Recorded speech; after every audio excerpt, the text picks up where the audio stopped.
नमस्कार विद्यार्थी मित्रांनो, मी आहे भूषणदूत आणि स्वागत आहे तुमचं भूषणदूत अकॅडमीमध्ये. तर विद्यार्थी मित्रांनो, आपण बघतोय आता इथिक्सचं सेशन. इथिक्सच्या ज्या केस स्टडीज आहेत त्या कशा सोडवायच्या असतात, तर याची आपण एक छोटीशी मस्त बॅच सुद्धा आपल्या ॲपमध्ये घेतलेली आहे. ओके, ज्याच्यामध्ये मी जवळपास 20 केस स्टडीज ज्या आहेत त्या विविध अँगलनी, तसेच ज्या 20 टर्मिनॉलॉजीज आहेत, विविध टर्मिनॉलॉजीज जशा आहेत इंटिग्रिटी, ॲप्टिट्यूड, ओके, त्यानंतर टॉलरन्स, ऑनेस्टी, प्रोबिटी, या सगळ्या टर्मिनॉलॉजीज आहेत अशा नॉन पार्टिझनशिप ही आपण डिस्कस केलेली आहे. ओके, तर ती तुम्ही ॲप जो आहे आपला भूषण अकॅडमीच्यानं जाऊन डाउनलोड करू शकता. तर आपण मुद्द्यावरती येऊयात मित्रांनो, की केस स्टडीज कशा सोडवाव्यात. तर सगळ्यात पहिले केस स्टडीज म्हणजे काय असतं, तर तुम्हाला एक कंडिशन दिलेली असते. जसं एक डिसिजन मेकिंगचे प्रश्न असतात, तसे प्रश्न असतात की समजा तुम्ही कलेक्टर आता एका जिल्ह्याचे आणि त्या जिल्ह्यामध्ये पूर आला. मग या पूरमध्ये तुम्ही काय काय स्टेप घेतली पाहिजे किंवा काय काय स्टेप्स घेणार.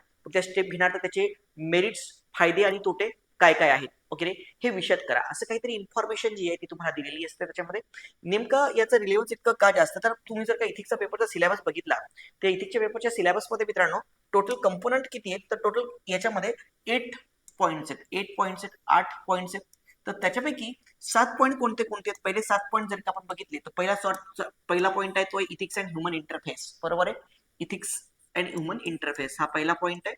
बरोबर आहे. त्यानंतर दुसरा पॉईंट आहे तो आहे ॲटिट्यूड.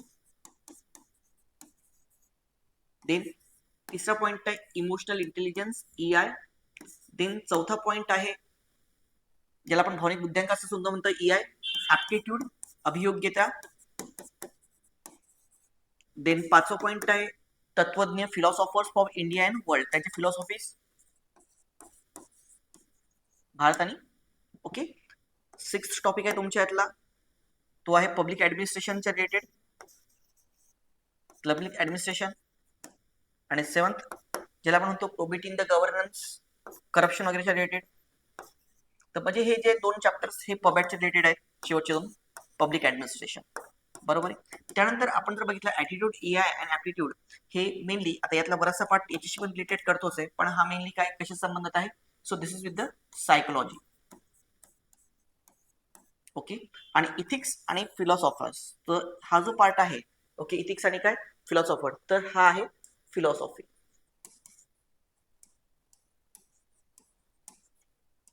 हा पार्ट जो आहे तो काय आहे, फिलॉसॉफी आहे. बरोबर आहे. तर इथिक्स जो आहे, ओके, देन सायकोलॉजी आहे, देन पब्लिक ऍडमिनिस्ट्रेशन आहे. ठीक आहे ना. तर ह्या अशा प्रकारे आपण जर का बघितलं तर हा 3 याचं कंपोनंट आहे. हे सगळं मिळून मित्रांनो टोटल तुम्हाला 10-10 मार्काचे 13 प्रश्न येतात. 10-10 मार्काचे 13 प्रश्न म्हणजे किती मार्क्स मित्रांनो, 130 मार्काला हा पाठ येतो. आणि त्याच्यानंतर मग एक टॉपिक तुमच्या याच्यात लिहिलेला आहे, ते फक्त असं लिहिलंय घटना अभ्यास. घटना अभ्यास म्हणजेच काय, केस स्टडीज. ओके. तर या केस स्टडीज किती तुम्हाला देण्यात येतात मित्रांनो, पेपरमध्ये 6 केस स्टडीज असतात. प्रत्येक केस स्टडी जी आहे ती 20 मार्कांना आहे. म्हणजे टोटल टोटल तुम्हाला केस स्टडीज हा जो काही टॉपिक आहे हा किती मार्कांना आहे मित्रांनो, 120 मार्कांना केस स्टडीजचा टॉपिक आहे. तो किती मार्कांना आहे मित्रांनो, 120 मार्क्स. मग आता या केस स्टडीजचे मी एक काही स्टँडर्ड टेम्पलेट बनवलेली आहेत की प्रत्येक विषयावरती केस स्टडी झाली तर त्याला कसं टॅकल करायचं वगैरे. तर हे सगळं आपण डिस्कस करूया त्याच्यामध्ये, की नेमकी केस स्टडी जी आहे ती घटना अभ्यास तुम्हाला जी काही परीक्षेमध्ये येते आहे तर ती नेमकी तुम्ही कशी सोडवायची आहे. ठीक आहे. हा, तर आपल्याला काय काय बघायचं, तर सगळ्यात पहिले महत्वाचं मित्रांनो लक्षात ठेवायचं की जर का तुम्ही, मी तर म्हणेल की पेपरमध्ये तुमचं कन्सेप्ट क्लॅरिटी असेल, कारण बघा जीएसचा एक प्रश्न जो आहे म्हणजे थेरी पार्टचा प्रश्न 10 मार्कालाच आहे, पण एक केस स्टडी ही 20 मार्काला आहे. म्हणजे केस स्टडी काय जास्त महत्वाची आहे. बरोबर आहे. सो त्याच्यामुळे मी म्हणेल की तुम्ही असंही करू शकता की पहिले तुमचे जे काही 5 किंवा 6 केस स्टडीज आहेत त्या पहिले सोडवून घ्या, किंवा पहिले 4 केस स्टडीज सोडवा, त्यानंतर मग नंतर पुढे काही जीएसचे प्रश्न घ्या. पण मी तुम्हाला म्हणतो मित्रांनो, आता पहिला अटेम्प्ट आहे ना, तर खूप अवघड होऊन जातं की तुमचा 6 केस स्टडीज एकासोबत सोडवायच्या. जर का आपण बघितलं की टोटल आपल्याला 180 मिनिट आहेत, 180 मिनिट्स आहेत. तर तुम्ही हाफ पार्ट जरी दिला तर 90 मिनिटं जी आहेत ती तुम्हाला एका केस स्टडीजला आहेत. तर जर आपण बघितलं तर 6 केस स्टडीज आपल्याला आहेत, म्हणजे एका केस स्टडीज आपल्याला किती मिनिटं आहेत, 15 मिनिटे. किती किती आहेत, 15 मिनिटे. पण मी म्हणेल की एक केस स्टडी 20 मार्काला आहे तर तुम्ही 100 मिनिटं दिली तरी चालणार. 100 मिनिटे द्या आणि याच्यात ना मिनिमम तुम्ही 5 केस स्टडी प्रॉपरली सोडवा. बरोबर, किती सोडवा, 5. मी तर इव्हन हे म्हणेल की आता पहिला अटेम्प्ट आहे, अनेक विद्यार्थी कन्फ्युज आहेत वगैरे, तर तुम्ही 4 केस स्टडीज तरी प्रॉपरली सोडवल्या पाहिजेत त्याच्यामध्ये. बरोबर आहे. तर तुम्ही जर का 4, तर एका केस स्टडीजला जर का तुम्ही आपण 100 मिनिटं जास्त आपण पकडूया, 95 मिनिटं आपण पकडूया. बरोबर आहे. तर जवळपास आपण जर का बघितलं तर 17 ते 18 मिनिटं जरी तुम्ही दिलीत एका केस स्टडीला तरी चालेल.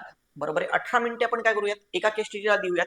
बरोबर आहे. तर त्याच्यामध्ये जर 18 मिनिटं देऊन एका केस स्टडीमध्ये 18 मिनिटं जर द्यायची असतील तर त्यापैकी मित्रांनो लक्षात घ्या 3 मिनिटं केस स्टडी वाचणे आणि त्याचं ब्रेन स्टॉर्मिंग. 3 मिनिटांमध्ये 3 ते 4 मिनिटं जर का आपण बघितले तर 3 ते 4 मिनिटं आपण पकडूयात की ते केस स्टडी पूर्ण वाचणे.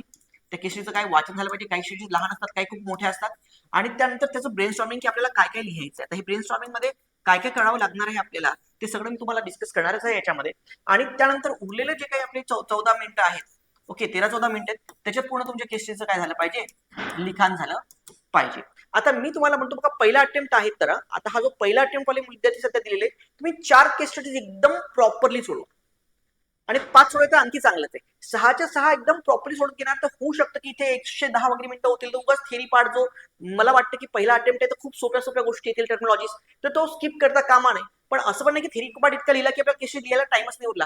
पुन्हा सांगतो की एक केस स्टडी ही 20 मार्कांना आहे, एक थेरी प्रश्न हा 10 मार्कांना आहे. बरोबर आहे. त्याच्यामुळे केस स्टडी लिहित असताना मित्रांनो टोटल तुमची पहिली गोष्ट तर लक्षात घ्या की अनेक विद्यार्थ्यांना कन्फ्युज होतं तर केस स्टडी एक जी आहे एक केस स्टडी ही 4 पानं लिहिली पाहिजे तुम्ही. एक केस स्टडी किती पानं, 4 पाने म्हणजे बॅक टू बॅक 2 पाने, बॅक टू बॅक बघू back to back 2 pages. Okay. आणि थेरीचा जो काही प्रश्न आहे जो 10 मार्कांचा आहे, थेरीचा 10 मार्कांचा प्रश्न आहे तो त्याच्या अर्धा म्हणजे 2 पाने किंवा back to back 1 page. Back to back काय एक पान तुम्ही त्याच्यामध्ये लिहिलं पाहिजे. ओके. इथपर्यंत क्लिअर झालं प्रत्येकाला. ओके. तर आता मी म्हणेल की पहिला अटेम्प्ट तर 4 तरी केसेस तुमचा एकदम प्रॉपरली अटेम्प्ट करून झाल्या पाहिजेत आणि उरलेल्या 2 केस स्टडीज मध्ये पण काहीतरी तुम्ही लिहा त्याच्यामध्ये. इव्हन मी हेही म्हणेल की समजा 5 चांगल्या लिहिल्या वेळ कमी उरला तर लास्ट केस स्टडी जी आहे त्याच्यामध्ये फक्त डायग्राम जास्त काढा. ओके. आणि त्यातनं काहीतरी म्हणजे तुम्हाला तो 20 पैकी काही 5-7 मार्क तरी 5-6 मार्क तरी तो देऊन देईल त्याच्यामध्ये. ओके. जास्त जास्त डायग्राम मध्ये रिप्रेझेंटेशन करा म्हणजे त्याला ठळक दिसलं पाहिजे की हा हा मुद्दे आहे. फक्त पॉईंट वाईज फॉरवर्ड मध्ये त्याला लिहून द्या, जास्त त्याला एक्सप्लेन करत बसू नका. तर असे आपल्याला करता येईल. तर जेव्हा 2026 ची मेन्स असेल तेव्हा तुम्हाला मिनिमम 5 स्टडीज केस स्टडीज चांगल्या तरी लिहायचे आणि कशीच वरच्यावर लिहायचे. आत्ताच्या अटेम्प्टसाठी 4 केस स्टडीज एकदम प्रॉपरली आणि 2 वरच्यावर लिहिल्या तरी चालतील. पुढे किती जरी म्हटलं तरी मला माहिती विद्यार्थी मित्रांनो सध्या कॉम्पिटिशन थोडी कमी आहे. अनेक ठिकाणी अब्सेंटी आहे. जवळपास 30 ते 40% विद्यार्थी अब्सेंट आहेत. बरोबर आहे. तर ऑलरेडी 2700 जे मुलं होते तुमची कॉम्पिटिशन आता 1200-1300 वरती आलेली आहे. ओके. अजूनही बाकी पेपर होणं बाकी आहे. ऑप्शन मध्ये जेव्हा झटका बसेल नंतर आणखी काय होतं तर ऑलरेडी आहे. तर त्याच्यामुळे मी म्हणेल की जितकं पण तुम्ही पेपर अटेम्प्ट करता तो एकदम चांगल्याने अटेम्प्ट केला पाहिजे. पण क्वालिटी असोत क्वालिटी सुद्धा महत्वाची आहे. नाही तर काय 12 अटेम्प्ट केले खूपच चांगले आम्ही अटेम्प्ट केलेत असं होते थिअरॉटिकल मध्ये. जास्तीत जास्त क्वालिटी पण दिसली पाहिजे. पेज भरलेले सुद्धा तुमचे दिसले पाहिजेत तुमचे. ठीक आहे ना. हा तर मग आता हे मी टाइम मॅनेजमेंट तुम्हाला सांगितलं की 18 मिनिटं जरी लागले एका केसेसला प्रॉपर्टी तरी चालतील. पण त्या केसेस एकदम प्रॉपर्टी तुमच्या काय झाल्या पाहिजेत, फ्रेम झाल्या पाहिजेत. आता नेमकं केस स्टडीज मध्ये आपल्याला काय काय स्टडी करायचं असतं काय नाही तर नेमकं आपण त्या गोष्टी बघूयात आता. ओके. हा तर आता केस स्टडीज काय असते मित्रांनो की केस स्टडीज काय म्हटलं तुम्हाला की हे जे टोटल आपले टॉपिक्स आहेत त्याच्यामधले तर याच्यामधले जर का आपण बघितलं तर फक्त इतकं मेन्शन आहे वरील समस्या आणि घटना अभ्यास इतकं केस स्टडी वरती निमित्त आहे. हा इतका सगळा पार्ट जो आहे सिलेबसचा मित्रांनो हा सगळा मिळून फक्त किती आहेत 130 मार्क आहेत आणि एक केस स्टडीज किती मार्क आहेत 120 मार्क आहेत. म्हणून हा केस स्टडीज जो आहे तुम्ही एकदम प्रॉपरली केल्या पाहिजेत. वरील समस्यांवरील घटना अभ्यास फक्त इतकं मेन्शन आहे. मग याच्यामध्ये तुम्हाला एक लक्षात घ्या आणि म्हणजे काय वरील समस्यांवरील म्हणजेच काय की तुमच्या लिखाणामध्ये इतरांच्या लिखाणापेक्षा तुमच्या लिखाणामध्ये हे जे गुण आहेत त्याच्यामध्ये दिलेले आहेत. जसं आपण बघतो याच्यामध्ये की काय काय सचोटी निपक्षपातीपणा पक्षनिरपेक्षता वस्तुनिष्ठता समर्पण सहानुभूती सहिष्णुता असे मुद्दे आले पाहिजेत. इमोशनल इंटेलिजन्स ज्याला आपण भावनिक बुद्ध्यांक म्हणतो, विविध विचारवंत आहेत फिलॉसॉफर्स आहेत त्यांचे कोट्स येणं ह्या त्यांचा उल्लेख येणं हे सगळं एमपीएससी ला तुमच्याकडनं काय आहे अपेक्षित आहे. अगेन पबेटचे मुद्दे आले असतील तर पबेटचे काही मुद्दे ते त्याच्यामध्ये तुमचे प्रोबेटी वगैरेचे मुद्दे जे आहेत ते त्याच्यामध्ये तुम्हाला लक्ष हे आले पाहिजेत. मी ऑलरेडी मित्रांनो सगळे डेफिनेशन जे आहेत त्या घेतलेल्या आहेत. ओके. तुमच्या डिटेलमध्ये आपल्या बॅचमध्ये उपलब्ध आहेत. 20 टर्मॉलॉजीज जे आहेत त्या प्रॉपरली मी तुमच्या घेतलेल्या आहेत. त्याचे प्रत्येक आता कुठली पण डेफिनेशन आपण लिहितो मित्रांनो कुठली डेफिनेशन आली कुठल्याही मुद्द्यावरती इंडिकेटर तर मी तुम्हाला काय म्हणतो डेफिनेशन 2 वेळी येऊ शकते. एक 2 मार्कासाठी ते फक्त तिथे त्याची डेफिनेशन द्या आणि त्याचा उपयोग प्रशासनाला काय आहे ते द्या. बस इतकं द्यायचं आहे तुम्हाला. 35 शब्दामध्ये संपवायचंय. पण जर 150 शब्दांसाठी तुम्हाला आली असेल तर कुठली पण डेफिनेशन जर का असेल तर सगळ्यात पहिले ती डेफिनेशन बरोबर आहे. तो संकल्पना काय आहे त्याची व्याख्या त्याची वैशिष्ट्ये काय काय त्याचे कंपोनंट काय काय त्यानंतर त्याचा फायदा काय काय आहे त्यानंतर त्याची उदाहरणे काय काय आहेत आणि ती जर गोष्ट डेव्हलप करायची असेल ती कशी डेव्हलप केली पाहिजे. ओके, असे 5 मुद्दे तुमच्या याच्यामध्ये आले पाहिजेत. आपण पुन्हा केस स्टडीवरती वळूयात मित्रांनो. तर आता आपण बघतो की केस स्टडी जो काही कन्सेप्ट आहे, तर तो केस स्टडी हा कन्सेप्ट काय आहे आणि त्याच्यामध्ये कशा प्रकारचे प्रश्न वगैरे येतात, तर आपण याच्यामध्ये बघतो. ओके, हा. तर आता केस स्टडीज महत्वाची काय, तर केस स्टडीजच्या थ्रू काय होतं की नैतिक तत्व जे तुम्ही जे काही तत्व शिकलेले आहात त्याच्यामध्ये इंटिग्रिटी, कंपॅशन, सहानुभूती यांचा आपल्या तुमच्या ऍडमिन मध्ये उपयोग काय हे तपासण्याचं काम करतं. बरोबर आहे. त्यानंतर तुमची डिसिजन मेकिंग ऍबिलिटी किती, तुम्ही अधिकारी झाला की चांगल्या डिसिजन घेऊ शकता, ही गोष्ट ते तपासतं. देन तुमचं ऍडमिनिस्ट्रेटिव्ह डिस्काउंट, तुम्हाला ऍडमिनिस्ट्रेटिव्ह अप्रोच कसा आहे तुमचा, त्याचा ऍप्टिट्यूड आहे ते तपासलं जातं. नैतिक मूल्य जे ती तुमची चेक होतात, तुमची मोरल व्हॅल्यूज काय आहे. ओके, हा. तुमची पर्सनॅलिटी काय आहे, तुमची करेल मोरल करेल वगैरे कसं आहे, हे गोष्ट तुमची चेक करण्यात येते. ओके, हा. मग आता नेमकं केस स्टडीज कशा लिहाव्यात वगैरे वगैरे, तर याच्यासाठी सगळ्यात पहिले एक केस स्टडीचा आपण एक्झाम्पल घेऊयात. बरोबर आहे. हा. एक प्रश्न आहे, समजा तुम्हाला असा पॅटर्नचा एक प्रश्न येईल, त्याच्यापेक्षा मोठा येतो तो मला, आपण ऑलरेडी घेतलेला 20 केस स्टडीज आहेत. आपण एका जिल्ह्याचे जिल्हाधिकारी आहोत. आपल्या जिल्ह्यात एक मोठा औद्योगिक प्रकल्प सुरू होणार आहे. या प्रकल्पामुळे जिल्ह्याचा विकास होणार आहे आणि अनेक रोजगार निर्माण होतील. परंतु या प्रकल्पासाठी ज्या जमिनीचे अधिग्रहण होणार आहे त्या जमिनीवर अनेक शेतकरी आणि आदिवासी कुटुंबे राहतात. काही स्थानिक राजकीय नेते आपल्यावर दबाव आणत आहेत की लवकरात लवकर जमीन अधिग्रहणासाठी प्रक्रिया पूर्ण करा, अन्यथा तुमची बदली केली जाईल. दुसरीकडे स्थानिक लोकांना भीती वाटत आहे की त्यांना योग्य भरपाई आणि पुनर्वसन मिळणार नाही. ओके, मग यातनं जेव्हा जेव्हा तुमच्याकडे अशी ही येते, तर मी तुम्हाला सांगितलं की तुमच्याकडे 4 मिनिटांचा वेळ आहे की याच्यामध्ये सगळ्यात पहिले मुद्दा नेमका हा काय आहे. तुम्हाला मुद्दा कळला की पहिले याच्यामध्ये सगळ्यात पहिला महत्वाचा मुद्दा की तुम्ही कोण आहात. इथे कधी कधी तुम्ही जबाबदार नागरिक आहात असा शब्द येतो, कधी कधी काय येतो की तुम्ही जिल्हाधिकारी आहात, कधी शब्द येतो की तुम्ही जे आहात एखादी कोणी प्रायव्हेट एंटिटी आहात. ओके, नेमके केस स्टडीज मध्ये कोणत्या टाईपचे प्रश्न असतात, तर एक असतं की तुम्ही गव्हर्नमेंटचे व्यक्ती आहात, कुठेतरी तुम्ही काय गव्हर्नमेंट पर्सनॅलिटी किंवा ज्याला आपण म्हणतो पब्लिक पर्सनॅलिटी आहात. ओके, कधी कधी काय येतं, सेकंड तुम्ही एक प्रायव्हेट पर्सनॅलिटी आहात. प्रायव्हेट पर्सनॅलिटी म्हणजे काय, एखादी एमएनसी त्याचे मालक आहात काहीतरी. थर्ड थर्ड टाईपची केस स्टडी येते की तुम्ही एक सिटीजन आहात, you are a citizen. Okay, एक जबाबदार नागरिक आहात. आणि चौथी येते एखाद्या ऍक्ट बेस, म्हणजे ज्याच्यामध्ये आरटीआय ऍक्ट लागू होतो, आरटीआयच्या बेस तुम्हाला हे येणार, कधी इन्व्हायरमेंट ऍक्ट आहे त्याच्या रिलेटेडची केस स्टडीज येणार. तर मी त्याला मेजरली 4 याच्यामध्ये डिवाइड करतो.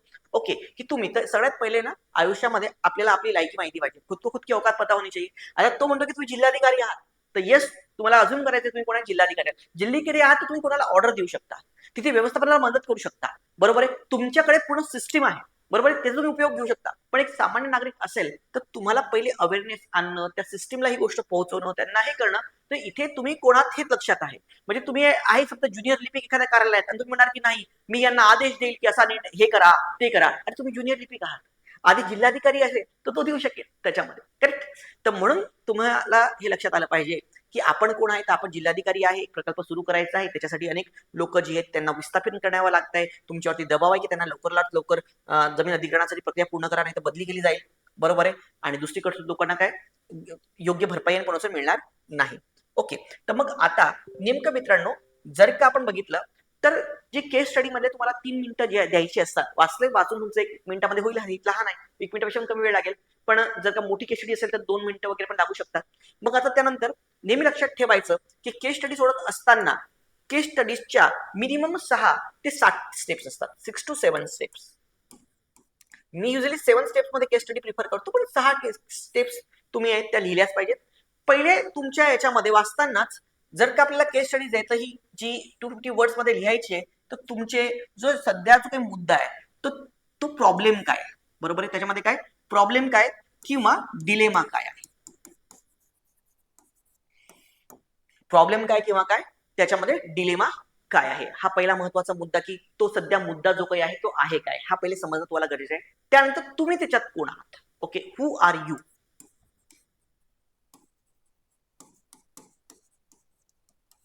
ओके, तसे आपल्या जीवनामध्ये कुठली पण गोष्टी सक्सेस करायचं असेल तर आपलं स्वत्व आपल्याला माहिती पाहिजे ना, की आपण कोण आहात. बरोबर आहे, ऑथेंटिक सेल्फ एक कन्सेप्ट आहे. हा, तर प्रॉब्लेम तो सध्या मुद्दा काय आहे. बरोबर आहे, आता याचं निराकरण करायचंय.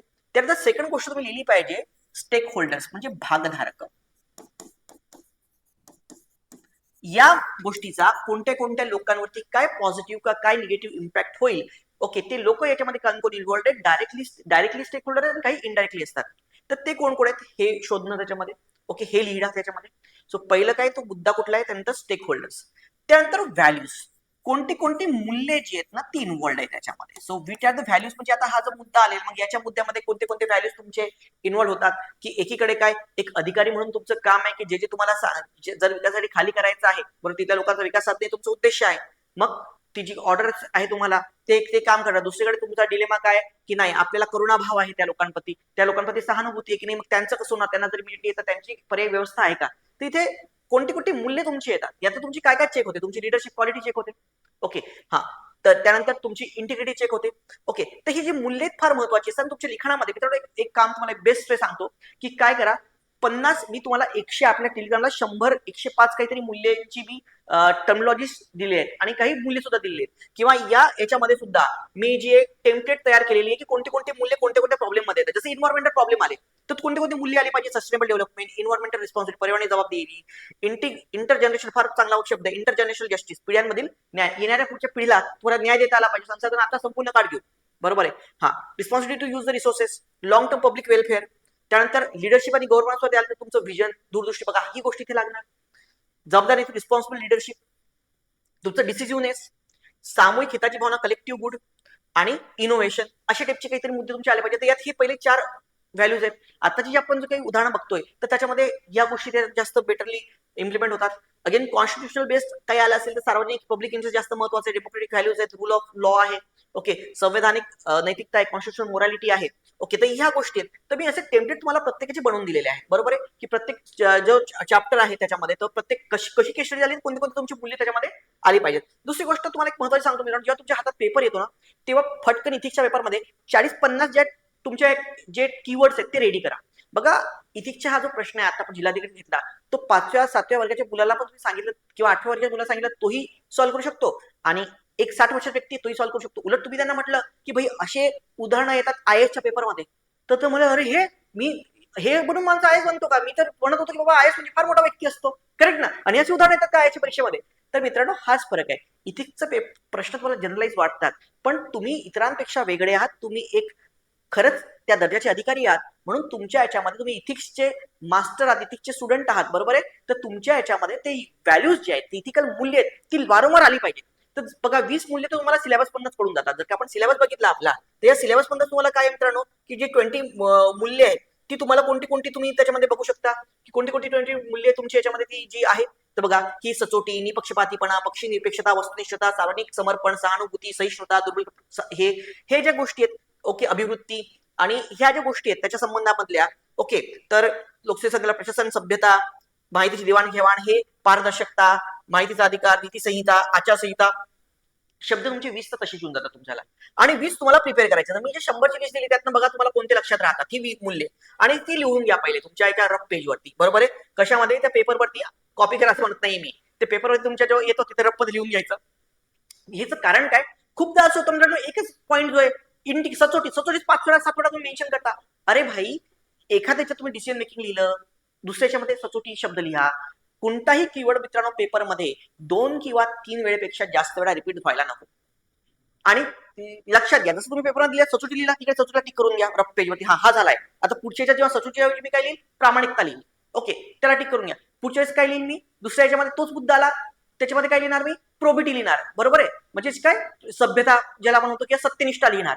आता बघा प्रामाणिकता हे थोडेफार सेमच आहेत पण ऍडव्हान्स स्टेप्स आहे प्रत्येकाची. पण मग प्रामाणिकतेचा गुण सचोटीतही येतो आणि कशामध्ये येतो, सभ्यतेतही येतो. पण म्हणून इथे त्याचं डिफरन्सिएशन काय ते सगळं मी शिकवलेलंच आहे तुम्हाला. तर इथे कधी हा शब्द वापरायचा, कधी तो. जसं बघा, सिंपथी म्हणजेच काय, सहानुभूती.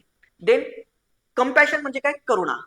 आणि समानुभूती म्हणजेच काय, इम्पॅथी. मग हे पण सिमिलर आहेत, फक्त थोडे थोडे ऍडव्हान्स स्टेप आहेत त्याच्यामध्ये, थोडाफार डिफरन्स आहे त्याच्यामधला. ओके, तर मग काय करा तुम्ही त्याच्यामध्ये की हे जे थोडा त्यांचा जो काही डिफरन्स आहे ना, तर एकाच्यात जर तुम्ही सहानुभूती युज केला, दुसऱ्याच्यात काय करा, करुणा युज करा शब्द, करेक्ट. हा, तर अशा प्रकारे पहिले केस स्टडीचं काय की सगळ्यात पहिले केस स्टडीमध्ये डिलेमा कुठला आहे, ओके, कोणते व्हॅल्यूज आहेत तर ते तुमच्या काय आले पाहिजेत, लक्षात आले पाहिजेत. आपण केस स्टडीमध्ये आता काय बघितलं मित्रांनो की केस स्टडी जी आहे तर त्याच्यामध्ये काय काय आहे, पहिला तो डिलेमा काय, प्रॉब्लेम काय त्याच्यामध्ये, ओके, स्टेक होल्डर भागधारक कोण कोण आहेत, नंतर व्हॅल्यूज कोणते कोणते व्हॅल्यूची मी टेम्पलेट बनवून दिलेले तुम्हाला. ओके, अगेन 100 कीवर्ड्सची तुम्हाला लिस्ट अपलोड केलेली आपल्या टेलिग्राम चॅनलवरती. माझं जे काही टेलिग्राम चॅनल आहे मित्रांनो t.me, ओके, भूषण दूत, हा फक्त टाईप करा, BHUSHAN DHOOT. माझं ऍक्च्युली 10,000चं चॅनल होतं, ते आता 6-7 वर आलं होतं, ते पण हँग झालेलं आहे सगळं माझं चॅनल. आता मी नवीन चॅनल बनवलाय तुमच्यासाठी. तर BHUSH भूषण दूध हे फक्त तुम्ही सर्च केलं तर काही 550 सबस्क्रायबरचं एक चॅनल आहे. त्याच्यावरती मी डेली तुम्हाला माझ्या नोट्स इथिकच्या आणि डेली तुम्हाला जे हे आहे माझे जे काही व्हिडिओज आहेत ते आता इथिकचे येणार आहेत. रोज आता मी 2 व्हिडिओ एक्झाम पर्यंत अपलोड करणार आहे तुमच्यासाठी. तर आता व्हॅल्यूज कोणते कोणते इन्व्हॉल्ड आहेत, म्हणजेच काय मूल्य. ओके, त्यानंतर मूल्य कोणते कोणते इन्व्हॉल्ड, नंतर आता पर्याय काय काय. आता हे जे कंडिशन आपल्याला आलेली आहे त्यानंतर तुमच्याकडे उरलेले पर्याय काय काय. मग प्रत्येक पर्यायाचं मेरिट आणि डिमेरिट काय काय, म्हणजेच काय की प्रत्येक 3-4 पर्याय द्या की मी असं करेल, मग याचे फायदे काय, याचे तोटे काय. दुसरं, मी असं करणार, याचे फायदे काय, याचे तोटे काय. बरोबर आहे. असे 2-3 पर्याय ऑप्शन द्या. त्यानंतर बेस्ट ऑप्शन सिलेक्ट करा की हा मला वाटतं काय बेस्ट ऑप्शन आहे. बरोबर आहे, हा बेस्ट ऑप्शन आहे आणि तो ऑप्शन आहे तर त्याचं इम्प्लिमेंटेशन तुम्ही कसं करणार, तर त्याचं इम्प्लिमेंटेशन आपण कसं करणार त्याचं. मग तो जो ऑप्शन आहे तो आहे तो ठीक आहे, मी असं करणार. मग ते करताना सुद्धा काय काय स्टेप्स तुम्ही घेणार आहात त्याच्यामध्ये, त्या गोष्टी आल्या पाहिजेत. अँड फायनली कन्क्लुडिंग लाईन, एक जास्तीत जास्त 20 शब्दांमध्ये काही मूल्य त्यातनं आली पाहिजेत. काही त्याच्यामध्ये जर काही लॉ असेल तर तो लॉचा उल्लेख तुम्ही करा त्याच्यामध्ये. एखादी सुप्रीम कोर्टाची गाईडलाईन आली असेल तर त्याचा उल्लेख करा. ओके, तर हे सगळ्या गोष्टी आल्या पाहिजे. म्हणून जेव्हा जेव्हा आपण केस स्टडी लिहितो होतो, what is the rule, PSVOIC, PSOVAIC. P म्हणजे प्रॉब्लेम, S म्हणजे स्टेक होल्डर, V म्हणजे काय व्हॅल्यूज, O म्हणजे काय पर्याय काय काय ऑप्शन्स, I म्हणजे काय इम्प्लिमेंट तुम्ही कसं करणार आणि C म्हणजे काय कन्क्लुजन. ही स्टेप असली पाहिजे प्रत्येक केस स्टडीला सोडवण्यासाठीची. ओके, मग आता आपण ही केस स्टडीज बघा. पहिले काय इथिकल डिलेमा, त्यानंतर स्टेक होल्डर्स, त्यानंतर इथिकल व्हॅल्यू इन्व्हॉल्व काय काय त्याच्यामध्ये, कोणते कोणते पर्याय आहेत, या पर्यायानंतर कोणती कोर्स ऑफ ऍक्शन, या पर्यायापैकी ऑप्शन्स पैकी कोणती सगळ्यात बेस्ट आहे, त्याचं इम्प्लिमेंटेशन कसं करणार आणि त्याचं कन्क्लुजन आपण कसं केलं पाहिजे. ठीक आहे, तर मी ऑलरेडी तुम्हाला 20 केस स्टडीज मित्रांनो पूर्णतः आपल्या बॅचमध्ये दिलेले आहेत. तुम्ही बघू शकता त्याच्यामध्ये 20 केस स्टडीज आहेत, बेसिक टर्मिनॉलॉजीज आहेत, फक्त 499 रुपये फीज आहे. एकदम नॉमिनल मी ठेवलेली आहे तुमच्या याच्यासाठी. ओके, हा, मग आता इथे बघा की पहिले काय, तुम्ही जेव्हा ब्रेन स्टॉर्मिंग कराल तुम्ही विचार केला पाहिजे की स्टेक होल्डर कोण कोण आहेत, या प्रकरणात कोणते कोणते नैतिक मुद्दे आहेत. हे जे 3 मिनिटं तुम्ही ब्रेन स्टॉर्मिंग करणार त्यात हा विचार करणार तुम्ही. ओके, आपण कोणते कोणते पर्याय स्वीकारू शकतो आणि सर्वोत्तम पण कोणता कोणता घेऊ शकतो. एकदा का 3-4 मिनिटाचं तुमचं ब्रेन स्टॉर्मिंग झालं की नंतर लिहायला सुरुवात करा. मग या प्रकरणामध्ये नैतिक द्वंद्व कुठला आहे की विकास आणि सामाजिक न्याय. Yes, development versus the social justice. यांच्यामध्ये काय दिसून येतं, एकीकडे डेव्हलपमेंट करायची, लोकांना रोजगार पण द्यायचा, ते प्रोजेक्ट येतं. दुसरीकडे काय, जे लोक आहेत जे विस्थापित होतील त्यांना न्याय सुद्धा द्यायचा आहे. बरोबर आहे. औद्योगिक विकासामुळे रोजगार आणि आर्थिक प्रगती होणार आहे, तर दुसऱ्या बाजूला शेतकरी आदिवासी हक्क पुनर्वसन यांचे संरक्षण करणे आवश्यक आहे. इथं तुम्ही सुरुवात करणार. त्यानंतर याच्यामध्ये स्टेक होल्डर कोण कोण आहे, तुम्ही ऍज अ स्वतः जिल्हाधिकारी. ओके, आणि लिहिताना असं लिहा की मी असं करेल, कारण तुम्ही तिथे जिल्हाधिकारी आहात. हो, यू आर अ कलेक्टर. तर बनू पुढे फ्युचरला बनूच आपण, काही हरकत नाही, पण आत्ताच लिहून द्या, आत्ताच समजू. कभी कभी तो लगता है की चला आपण भगवान आहे. करेक्ट, मी जिल्हाधिकारी आहे, लिहा की मी जिल्हाधिकारी म्हणून. सो मी स्वतः जिल्हाधिकारी. स्थानिक शेतकरी आणि आदिवासी कुटुंबे, अगेन औद्योगिक कंपनी जी आहे, देन राज्य शासन, स्थानिक राजकीय नेते आहे, जिल्ह्याचा व्यापक समाज आहे तो. बरोबर आहे, आणि भविष्यातील प्रशासनिक व्यवस्था आहे. यापैकी मित्रांनो आता तुम्ही केस स्टडी किती पाहिजे, तर 4 ते 5 स्टेक होल्डर लिहिले, पण जे ऍक्टिव्ह स्टेक होल्डर आहेत ते आलेच पाहिजे. कोण याच्यामध्ये ऍक्टिव्ह, जिल्हाधिकारी आहे ऍक्टिव्ह. त्यानंतर जे लोक ज्यांना न्याय पाहिजे, ओके, स्थानिक जे लोक आहेत ती लोक, शेतकरी आणि काय आदिवासी लोक, देन ती औद्योगिक कंपनी, ओके, तिथली आणि राज्य शासन आणि हे, तर हे 4-5 तुमचे त्याच्यामध्ये आलेच पाहिजे. ठीक आहे, स्टेक होल्डर्स. नेक्स्ट, आता याच्यामध्ये कोणता कोणता इथिकल इश्यूज येतात, तर यात इथिकल इश्यूज कोणते कोणते येतात, तर मित्रांनो बघा याच्यामध्ये काय येतं की यातनं तुमची इंटिग्रिटी चेक होणार आहे. इंटिग्रिटी कुठलीही केस स्टडी असेल त्यात integrity, decision making ability, okay, कोणती डिसिजन मेकिंग ॲबिलिटी ही असतेच. बरोबर आहे, तिथे तुम्हाला निर्णय घ्यायचा असतो. पण तुम्हाला लक्षात घ्यायचं की इंटिग्रिटी तुम्ही 1 किंवा 2 केसमध्ये शब्द यूज करा, दुसऱ्यामध्ये ऑनेस्टी यूज करा, कशामध्ये प्रोबेटी यूज करा, एनिथिंग. ओके, तर असे तुम्ही यूज केले पाहिजे त्याच्यामध्ये. Next, transparency. बरोबर आहे, किती पारदर्शी तुम्ही. अकाउंटेबिलिटी, येस, ट्रान्सलेशन जास्त इफेक्टिव्ह कोणतं, अकाउंटेबिलिटी आली पाहिजे. येस, तुम्हाला उत्तरदायित्व आहे, त्या लोकांना सुद्धा तुम्हाला उत्तरदायित्व आहे, आणि तुम्हाला उत्तरदायित्व कोणाला आहे, तुमच्या जे काही गव्हर्नमेंट आहे त्यालाही उत्तरदायित्व आहे. अगेन सोशल जस्टिसचा मुद्दा आहे, नैतिक मूल्य, तर लिहा की याच्यामध्ये ही नैतिक मूल्य आहेत, याच्या रिलेटेड केस स्टडी आहे. कुठलेही इतके मी इतक्यात दिले, कंपॅशन, करुणा आणि संवेदनशीलता. येस, तर अगेन सरांनिखित पब्लिक इंटरेस्ट. तर यापैकी मित्रांनो किती लिहायचे, 4. कोणती 4 नैतिक मूल्य लिहायची, की याच्यामध्ये कोणती 4 नैतिक मूल्य आहेत की ती इन्व्हॉल्व आहेत म्हणून. ठीक आहे, हा, तर 4 नैतिक मूल्य की जी याच्यामध्ये काय इन्व्हॉल्व आहेत ती लिहायची त्याच्यामध्ये. नेक्स्ट मित्रांनो, आता आपण सुरू करूयात. आता इथनं मेन प्रॉपर सुरू होतं की मेन केस स्टडी काय, ते संभाव्य पर्याय काय. तर पहिला पर्याय की राजकीय दबाव स्वीकारून तातडीने जमीन अधिग्रहण करणार. तो म्हणतो की हो मी दबाव स्वीकारणार आणि जमीन अधिग्रहण करणार, मी काय त्या बाकी लोकांची फिकीर करणार नाही. त्याने प्रकल्प लोक सुरू होईल, राजकीय दबाव कमी होईल, तुमची प्रशासनामध्ये जी आहे ती इमेज वाढणार, तुमचे पॉलिटिशियन्स मध्ये इमेज वाढणार आहे. पण तोटे काय की स्थानिक लोकांमध्ये असंतोष निर्माण होणार, सामाजिक न्यायाचं काय होणार, उल्लंघन होणार, लोकांचा प्रशासनावरचा तुमच्यावरचा काय होणार, विश्वास कमी होणार. ओके, तुमचा वरती भ्रष्टाचाराचे आरोप सुद्धा लागू शकतात. हा पर्याय पहिला पर्याय इतका इफेक्टिव्ह वाटत नाही, पण असे ऑप्शन्स द्या की हे ऑप्शन्स आहेत. दुसरा पर्याय काय, जमीन अधिग्रहण प्रक्रिया थांबवाल. सेकंड पर्याय काय आहे तुमचा की जमीन अधिग्रहण प्रक्रिया जी आहे ती थांबवाल. मग याच्यामुळे काय होणार, प्रभावित लोकांच्या समस्या ऐकता येतील, तुम्हाला प्रभावित लोकांच्या काय ऐकता येतील, समस्या ऐकता येतील. अगेन तोटे काय काय, विकास प्रकल्प विलंब होईल, विकास प्रकल्पाला काय होणार, विलंब होणार. शासन आणि उद्योगावर काय होणार, परिणाम होणार. बरोबर आहे, समस्या तुम्ही ऐकता येतील लोकांना तुम्ही करणार, पण मग त्यात विकासन थांबणार आणि उद्योगावर पण काय होणार, परिणाम होणार. हा इतक्या इफेक्टिव्ह तरी वाटतो का, नाही. थर्ड घ्या, कायद्याचे पालन करून पारदर्शक आणि न्याय प्रक्रिया राबवणार. मग याच्यामध्ये काय की सामाजिक आणि न्याय विकासाच्या मध्ये संतुलन राखता येईल, प्रशासनावरचा विश्वास सुद्धा लोकांचा वाढणार आहे. हा, यात आहे की थोडं तुमच्यावर राजकीय दबाव वाढू शकतो, बरोबर आहे. पण अजूनही या कम्पेअर टू याच्यामध्ये ठीक आहे, आपल्याला त्यांना हे करायचं आहे डेव्हलपमेंट, पण यासाठी तुम्ही बेस्ट काय आहे की कायद्याचं पालन करणार, पारदर्शक प्रक्रिया निभवणार आणि न्यायिक प्रक्रिया सुद्धा तुम्ही करणार की त्या लोकांना आपल्याला कुठे विस्थापित करता येईल, त्यांना दुसरं घर देता येतील का वगैरे, हे आपण सुद्धा काय करणार, त्यांना काय भरपाई देता येईल का. मग आता तुम्ही म्हणता की हे योग्य, मग हे नेमकं काय, पारदर्शक आणि न्याय प्रक्रिया राबवणार म्हणजे नेमकं काय. आता त्याची केस एक्सप्लेन करा की what are your implementation steps, तुम्ही कशा प्रकारची गोष्टी इम्प्लिमेंट करणार. तर पहिलं काय की प्रभावित जे काही लोक आहेत त्यांच्याशी काय साधणार, तुम्ही संवाद साधणार. जे काही लोक प्रभावित आहेत त्यांच्याशी काय करणार, कम्युनिकेशन करणार, संवाद साधणार. ओके, नेक्स्ट योग्य आणि न्याय भरपाई सुनिश्चित करणार, बरोबर आहे. त्यांचे पहिले संवाद साधा, त्या लोकांना योग्य आहे न्याय पूर्ण कसे आहे त्याची सुनिश्चित करा. अगेन त्यांचं पुनर्वसन आणि पुनर्स्थापन करून योजना प्रभावीपणे अंमलात आणणार, बरोबर आहे. आणि सर्व प्रक्रियेमध्ये पारदर्शकता, this is the your implementation step. अशा वेळी तुम्ही गोष्ट काय करणार, ती इम्प्लिमेंट करणार त्याच्यामध्ये. ठीक आहे, हा.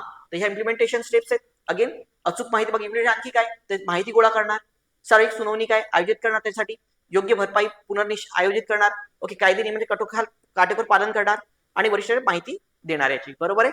हा, again final his ethical conclusion. मग इथिकल कन्क्लुजन तुमचं काय असणं पाहिजे. आता final step of your case studies ती काय असते, निष्कर्ष किंवा काय कन्क्लुजन. ओके, एक जबाबदार प्रशासकीय अधिकारी म्हणून माझी कर्तव्य आहे, तर लिहा की एक जबाबदार प्रशासकीय अधिकारी, जिल्हाधिकारी म्हणून माझी कर्तव्य आहे की विकास आणि सामाजिक न्याय याच्यामध्ये संतुलन राखलं पाहिजे, बरोबर आहे. हा, पारदर्शकता, प्रामाणिकता आणि लोकहित या मूल्यांवरती आधारित निर्णय घेतल्यास विकासही होईल आणि लोकांचा प्रशासनावरचा विश्वासही टिकून राहील. ओके, हा. आणि अशा वेळी काय करा, कन्क्लूड करा त्याला. अगेन जेव्हा ऍक्ट याच्यामध्ये तुम्ही सुप्रीम कोर्टच्या काही गाईडलाईन्स असतील, त्या एखादी डिसिजन चर्चेमध्ये मुद्दा असेल तर तो विस्थापिताचा एखाद्या याचा तो टाका. ओके, स्टार्टिंगला सुद्धा तुम्ही त्याच्यामध्ये टाकू शकता की सध्या एखाद्या विस्थापिताचा एखाद्या रिजनचा चालला असेल तर तो मुद्दा त्याच्यामध्ये टाका की या सध्या चर्चेत असलेल्या याच्यानुसार. कधी कधी आरटीआयचा उल्लेख येतो, कधी कधी लोकसेवा नियम जो नियम आहे, ओके, संहिता जी त्याच्याबद्दलचा उल्लेख त्याच्यामध्ये करा. ओके, सो अशी विविध ऍक्ट हे पण टाका त्याच्यामध्ये, त्याची जोड द्या. विविध कीवर्ड बघा, एक सामान्य माणसाचं उत्तर आणि एक युपीएससी स्टुडंटचं उत्तर याच्यामध्ये हाच फरक आहे.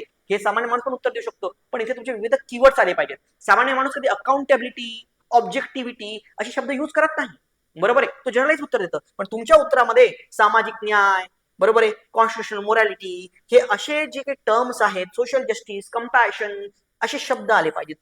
ओके, सो हे होतं केस स्टडी मित्रांनो. हे होतं आपलं केस स्टडीचं सेशन.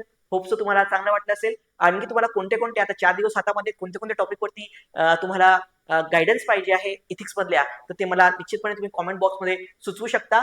ओके, आणि तसंच माझी जी की बॅच आहे फक्त 499 रुपयामध्ये आहे, त्यात 20 केस स्टडीज आणि 20 टर्मॉलॉजीज विविध आहेत त्या मी डिस्कस केलेल्या आहेत, तर ती सुद्धा तुम्ही जॉईन करू शकता. थँक्यू व्हेरी मच, धन्यवाद.